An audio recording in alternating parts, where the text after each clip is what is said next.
స్తోత్రం యేసయ్యా. ప్రియమైన దేవుని బిడ్డలారా, క్రీస్తు నామములో మీ అందరికీ సమాధానము కలుగును గాక. ఆమేన్. ప్రతి దినము దేవుని వాగ్దానం అనే ఈ ఆత్మీయ చక్కటి కార్యక్రమంలో మిమ్మల్ని ప్రేమపూర్వకంగా ఆహ్వానిస్తా ఉన్నాను. దేవుని బిడ్డలారా, ఎలా ఉన్నారు? బాగున్నారా? ఉదయాన్నే లేచారా? ప్రార్థన చేసుకున్నారా? వాక్యాన్ని చదువుకున్నారా కాసేపైనా? ఎందుకంటే దేవుని బిడ్డలుగా మనకు చాలా అవసరం. మరి ఒక విషయం ఏంటంటే, ఈ దినం నేను చేస్తున్నాను ఏంటి వీడియో అని మీరు అనుకుంటున్నారా?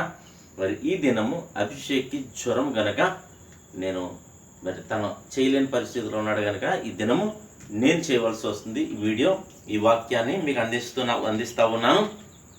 ప్రభు చిత్తమైతే రేపటి దినం అభిషేక్ వాక్యాన్ని, దేవుని వాగ్దానాన్ని మీకు అందిస్తాడు. దేవుని విశ్వాసంలో దేవుని బట్టి మీకు తెలియచేస్తూ ఉన్నాను. ఇంకేమంటానంటే, మరి ప్రతి దినము దేవుని వాగ్దానం అని ఆత్మీయ చక్కటి కార్యక్రమం వాగ్దానాన్ని చదువుతున్నాను. సామెతల గ్రంథం 13వ అధ్యాయము 22వ వచనం. మంచివాడు తన పిల్లలను ఆస్తికర్తలుగా చేయును. దేవునికి స్తోత్రం. ఇంకేమంటే, పాపాత్ముల ఆస్తి నీతిమంతులకు ఉంచబడును.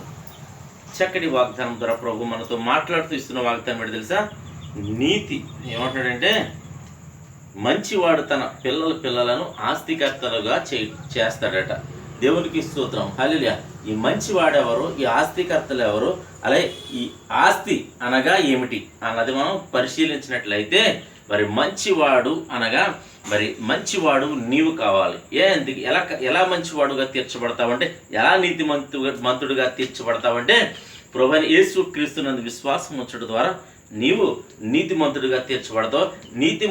మంతుడిగా తీర్చబడ్డ నీవు నీ పిల్లలను ఆస్తికర్తలుగా చేయడానికి మరి దానికి అర్థం ఏమిటి అని అంటే, మరి భౌతికమైన ఆస్తి కాదు, ఆర్థికపరమైన ఆస్తి కాదు, ఈ లోకంలో ఉన్న ఐశ్వర్యం కాదు, దేవుని గురించిన భక్తి, దేవుని గురించిన నీతి, విశ్వాసము, మరి దేవుని యందలి భయము, మరి ఈ భక్తిని ఒకవేళ నువ్వు ఇవ్వగలిగితే నీవు ఆస్తికర్తలుగా నీ బిడ్డల్ని చేయగలుగుతావు. దేవునికి స్తోత్రం. హల్లెలూయా.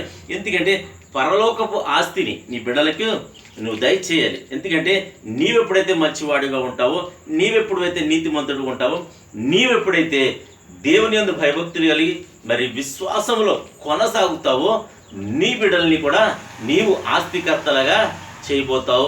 ఈ లోకంలో ఆస్తి నశించిపోతే, మరి కరిగిపోతే, తరిగిపోతే, కానీ పరలోక సంబంధమైన ఆస్తి నువ్వు ఇచ్చావు అనుకో, మరి అది ఎన్నటికి తరగదు.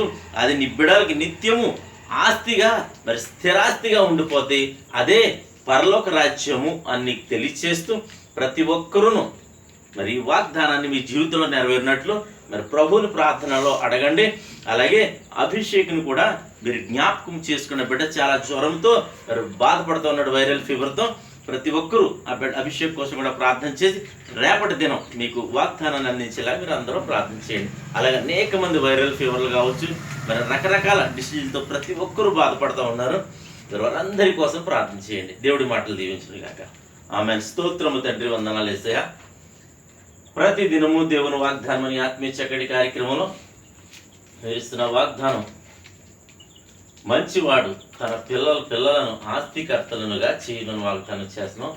అవును తండ్రి, మంచివాడు ఎప్పుడు అవుతామంటే నీ యందు విశ్వాసం ఉంచి నాయన నీతిమంతులుగా మేము తీర్చబడతాం. నీతిమంతులుగా తీర్చబడ్డా మేము మంచి మార్గంలో నడుచుకోవాలి.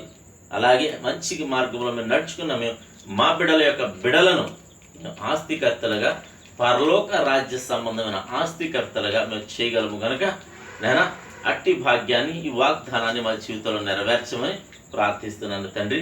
ఈ సమయంలో ప్రభా, ఎంతమంది ప్రభా రోగం, ఆయా వ్యాధులతో, బాధలతో, శోధనలతో, నేను వైరల్ ఫీవర్లతో బాధపడుతున్నారో నా తండ్రి, వారందరి జీవితాల్లో నీ కృప నుంచి స్వస్థతను వారికి దయచేయమని ప్రార్థిస్తున్నాను. అలాగే తండ్రి, యవనస్తులు ఉన్న చక్కటి సంబంధాన్ని గ్రహించమని, గర్భఫలం దయచేయమని ప్రార్థిస్తున్నాను. ప్రతి ఒక్కరిని ఆత్మీయతలో మీరు బలపరచండి. అలాగే ప్రభా, మా గ్రామాన్ని, మా రాష్ట్రం, మా దేశాన్ని కాచి కాపాడమని, మా సరిహద్దుల్లో నెమ్మదిని దయచేయమని. అలాగే ప్రభా నాయన, నిన్ను స్తుతిస్తున్నాం, కనపరుస్తున్నాం ప్రభా.